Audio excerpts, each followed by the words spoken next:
Hello বন্ধুরা, আমি শাক গন্ডিল। আজকে এই ভিডিওতে দুটো ট্রেলার নিয়ে কথা বলবো, আপকামিং দুটো বাংলা সিনেমার ট্রেলার। একটা হচ্ছে সোনার কেল্লায় জখেরধন, আর একটা হচ্ছে চন্দ্রবিন্দু। তো সবার আগে সায়ন্তন ঘোষাল পরিচালিত, পরমব্রত, কোয়েল মল্লিক এবং গৌরব অভিনীত আপকামিং বাংলা সিনেমা সোনার কেল্লায় জখেরধনের ট্রেলার নিয়ে যদি কথা বলি, তো দেখুন এই পার্টিকুলার ট্রেলারটা দেখে ইনফ্যাক্ট গল্প সম্পর্কে আমরা আগে থেকেই জানতাম। কোয়েল মল্লিকের যে ক্যারেক্টারটা এবং পরমব্রতর যে ক্যারেক্টারটা, গৌরবের যে ক্যারেক্টারটা, এই তিনটে চরিত্র পরশ পাথরের খোঁজে রয়েছে। অন্যদিকে মুকুল একটা ক্যারেক্টার রয়েছে, সত্যজিৎ রায়, সেই আইকনিক ক্যারেক্টার। এখানে সত্যজিৎ রায়কে পরিচালক শ্রদ্ধার্ঘ্য জানাতে চেয়েছেন তার ছবির মাধ্যমে, যে কারণে মুকুলকে ফিরিয়ে আনা, এই ধরনের বিভিন্ন আমরা নিউজ আর্টিকেলে খবর আর কি পড়েছি এই পার্টিকুলার ছবিটাকে কেন্দ্র করে। এখন সেটা কতটা ট্রিবিউট, কতটা সেটা ইনক্যাশমেন্ট, সেটা আমরা ছবিটা দেখলে বুঝতে পারবো। ট্রেলার দেখে বুঝবার উপায় তো নেই। তবে হ্যাঁ, এটা বলা যেতে পারে ট্রেলারটা কম্প্যাক্ট রাখা হয়েছে, ছোট করা হয়েছে। বেশি বড় করে গল্প সম্পর্কে সব কিছু রিভিল করে দিয়ে তা কিন্তু এখানে করা হয়নি। কি একেবারে লাইন বাই লাইন গল্পটা হবে সেটা ট্রেলার দেখে বোঝবার উপায় নেই, সেটা একটা পজিটিভ জিনিস। এবং ব্যাকগ্রাউন্ড মিউজিকের কাজ এখানে খুব ভালো হয়েছে। এখানে রথিজিতের প্রশংসা করতে হবে সেটার জন্য।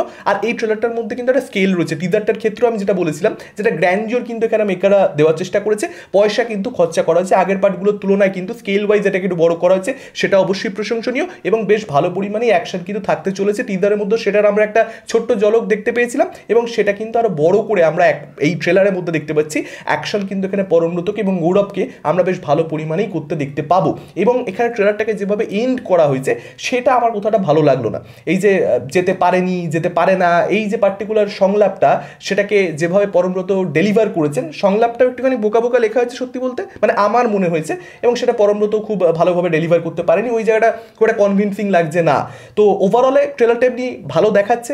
এবার ইনভেস্টিগেশনটা কতটা প্রপারলি করা হয়, যে ক্লুজ পাচ্ছে সেই ক্লুজগুলো ধরে ধরে এগোচ্ছে, এই যে পুরো প্রসেসটা যেটা এই ধরনের ছবিতে আমরা দেখতে পেয়ে থাকি, সেটা কতটা ইন্টারেস্টিংভাবে আসে সেটা তো দেখুন ছবি দেখলেই বুঝতে পারবো। তার উপরে ডিপেন্ড করছে ছবিটা অ্যাকচুয়ালি ভালো লাগবে খারাপ লাগবে। ট্রেলার দেখলে সেগুলো বোঝা যায় না। 2 মিনিটের ট্রেলারে অনেক সময় মানে অনেক কিছু হাইড করে দেওয়া যায় আর কি, আপনি বুঝতে পারবেন না যে অ্যাকচুয়ালি ছবিটা কতটা ভালো হবে না হবে। ট্রেলার দেখে তো মনে হচ্ছে ভালো ছবি হবে, কিন্তু সেটা কি সবসময় হয়? আচ্ছা, এবার যদি চন্দ্রবিন্দু নিয়ে কথা বলি, এসকে মুভিজের আপকামিং সিনেমা, অঙ্কুশ অভিনীত, রাজাচন্দ্র পরিচালিত। তো এই ছবিটা ট্রেলার দেখে গল্প সম্পর্কে যেটা বুঝতে পারা যাচ্ছে, অঙ্কুশের যে বাবা মা তারা মারা গেছে একটা অ্যাক্সিডেন্টে, এবং বাবা মা মারা যাওয়ার পরবর্তীতে ভূত যখন হয়ে গেছে, মানে আত্মা আর কি, তারা কমিউনিকেট করতে চাইছে তাদের ছেলের সঙ্গে। অন্যদিকে আমরা দেখতে পাচ্ছি ঐন্দ্রিলার যে স্বামী ছিল, যে ক্যারেক্টারটা এখানে সাহেব প্লে করেছে, সেও মারা গেছে। বা সেও মারা যাওয়ার পরবর্তীতে ওই ভূত হয়ে আর কি বিভিন্ন জায়গাতে বিচরণ করছে আত্মা, এবং সেও কমিউনিকেট করবার চেষ্টা করছে এখানে ঐন্দ্রিলার সঙ্গে।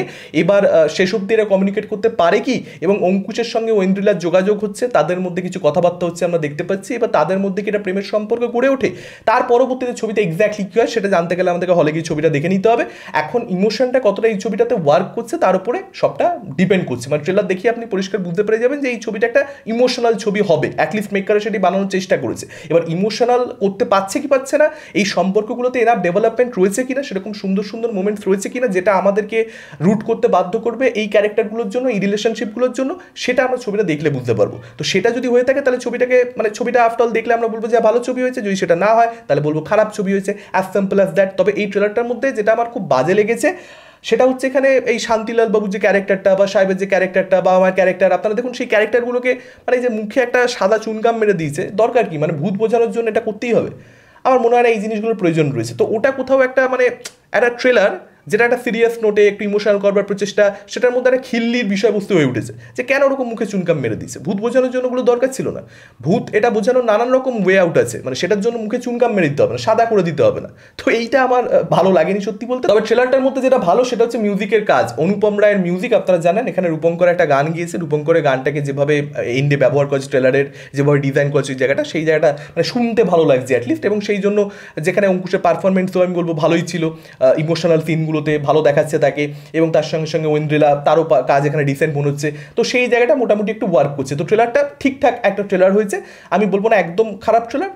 কনসেপ্টটা ভালো, আইডিয়াটা ভালো, ছবিটা ভালো হতে পারে, কিন্তু রাজাচন্দ্র ছবি আফটার অল, তো খুব সন্দেহ থাকে যে ছবি ভালো হবে না। দেখা যাক, বাকিটা তো আমরা ছবি দেখলে বুঝতে পারবো। আপনাদের কি মতামত এই দুটো ট্রেলার সম্পর্কে, কীরকম কি লেগেছে আপনার ট্রেলারগুলো? ডেফিনেটলি কমেন্ট করে আমাদেরকে জানাতে পারেন। এই ভিডিওটা ভালো লাগলে লাইক করতে পারেন, শেয়ার করতে পারেন। আমাদের চ্যানেল নতুন হলে চ্যানেলটাকে অবশ্যই সাবস্ক্রাইব করতে পারেন। আজকের মতন টাটা, চোখ রাখুন পরবর্তী ভিডিওতে।